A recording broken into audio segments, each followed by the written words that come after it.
Sportinguistas, atenção porque o vídeo de hoje vai deixar qualquer coração a bater mais depressa. O mercado está a ferver, os tubarões estão a rondar e o Sporting está no meio de tudo, a tentar segurar os pilares e a preparar um ataque decisivo à nova época. Hoje trago-te 3 notícias que mexem com o futuro imediato do clube. Uma promessa belga que pode ser um novo reforço para o ataque, um defesa que pode regressar a Portugal para substituir um dos nossos titulares mais valiosos e um dos maiores pesadelos deste verão.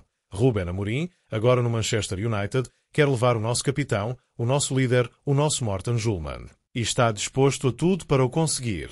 Se és daqueles que vive o mercado com o coração nas mãos, este vídeo é para ti. Vais sentir esperança, ansiedade, orgulho e aquele medo que só o Sporting nos sabe dar. Por isso, antes de mergulharmos nestas 3 bombas, já sabes, deixa o teu like, ativa o sininho, subscreve o canal e comenta como sportinguista verdadeiro. Porque a primeira notícia traz um nome novo e promissor. Mika Götze, o craque do Ajax, está a ser seguido de perto por Alvalade.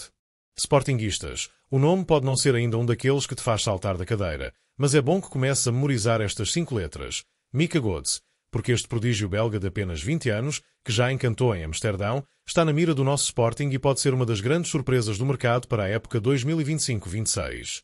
E atenção, não estamos a falar de uma promessa perdida. Estamos a falar de um jogador com 47 jogos numa época num colosso como o Ajax, com 8 golos, 6 assistências e uma capacidade técnica que salta aos olhos de quem percebe de bola.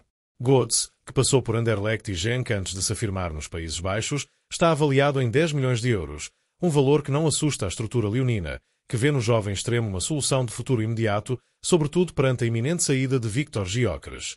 Rui Borges está atento, quer ter alternativas reais para a frente de ataque e sabe que precisa de um jogador capaz de desequilibrar nas alas, de criar oportunidades e de agitar as defesas adversárias com velocidade e inteligência, e Mika encaixa nesse perfil como uma luva. Mas, como sempre, nada é simples para o Sporting, porque também o Besiktas está em cima do jogador a preparar uma proposta forte, com dinheiro fresco e promessas de titularidade. E aqui começa o jogo sujo das negociações, onde o Sporting tem de ser mais rápido, mais inteligente e mais convincente do que os turcos. Temos a vantagem de sermos um projeto com ambição, com títulos, com Liga dos Campeões, mas não podemos dormir à sombra da camisola. E a pergunta que se impõe é esta: será Mika Götze o perfil certo para substituir Gyökeres? Será este o momento ideal para arriscar num talento em crescimento? Ou precisávamos de alguém mais experiente, mais pronto, mais explosivo?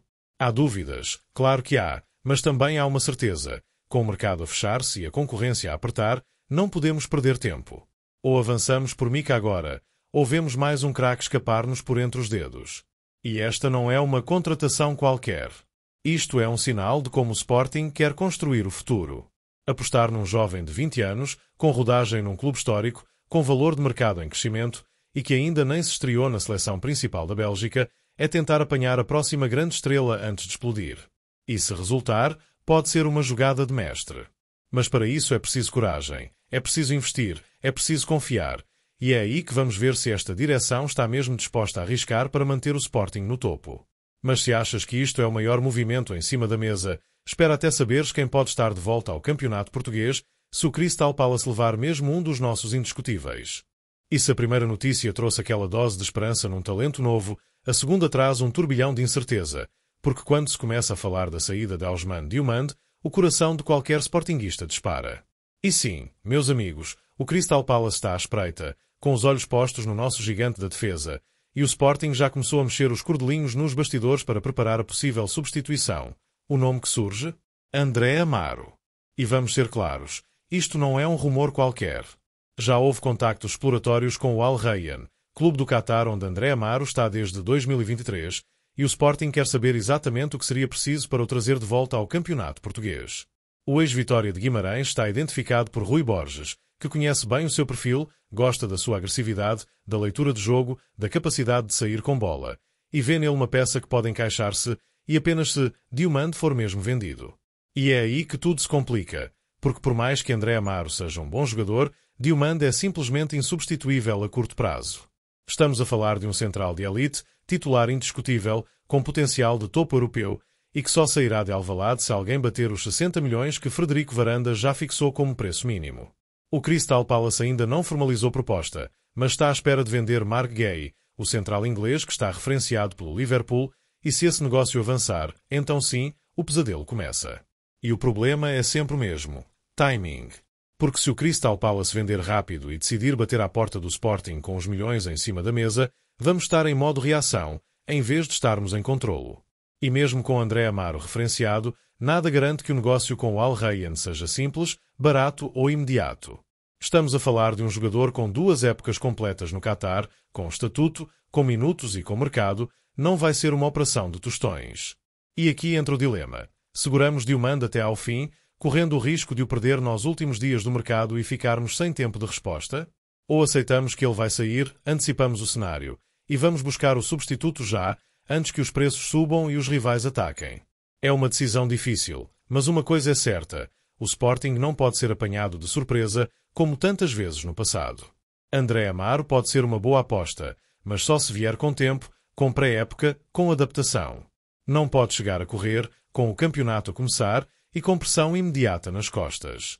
E não esqueçamos que perder Diomande seria um rombo não só na defesa, mas na moral do balneário e na confiança dos adeptos. Porque ele não é apenas um jogador, ele é um símbolo da estabilidade que o Sporting construiu nas últimas épocas.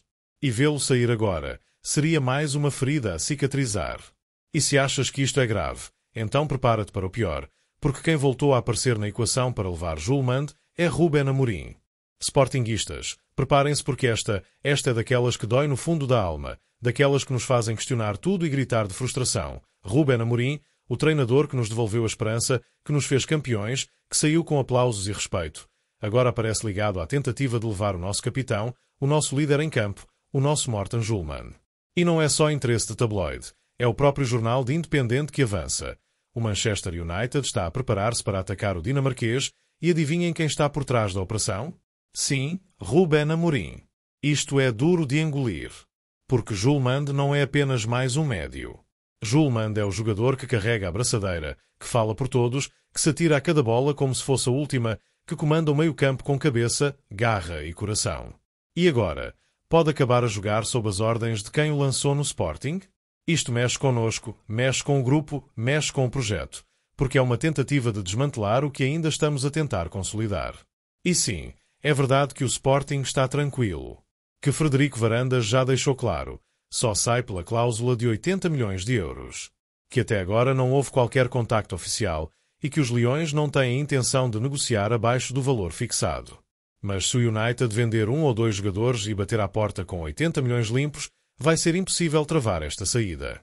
Vai ser mais um golpe brutal num verão que já está cheio de dores de cabeça. E atenção, porque isto acontece numa altura em que Julman já tinha sido apontado à Juventus. Ou seja, os gigantes europeus estão todos a olhar para o mesmo homem, e isso só mostra o valor brutal que temos entre mãos. Mas também mostra o risco. Manter jogadores de elite sem prometer Liga dos Campeões todos os anos é cada vez mais difícil. O dinheiro e os projetos milionários puxam, e os nossos craques sentem isso. O que mais revolta é que isto já se começa a tornar padrão. Fazemos uma época forte, os jogadores valorizam, aparecem os gigantes, e o Sporting perde o núcleo duro. Já nos levaram o Garte, Porro, Palhinha, Nuno Mendes, Mateus Nunes. Será que agora vai ser Julmand? Será que vamos outra vez construir, para depois ver os alicerces a serem arrancados sem piedade? E Ruben Amorim, que conhece Alvalade como ninguém, que sabe o que Julmand representa, estar a preparar este ataque dói. Não é ilegal, claro que não, mas mexe connosco. Porque há códigos não escritos, há sensibilidades, há ligações que deviam ser respeitadas. E esta magoa. E se Julmand sair, não é só um jogador que parte. É o símbolo da nova era, o garante de equilíbrio, o homem que ia guiar os miúdos e os novos reforços num ano de transição. Sem ele, voltamos a começar do zero. Outra vez. Por isso, sportinguistas, temos de estar atentos, unidos e exigir que quem manda no clube faça tudo para manter este pilar. Porque isto não é só futebol. Isto é o Sporting. E quem mexe com Julmand, mexe com todos nós.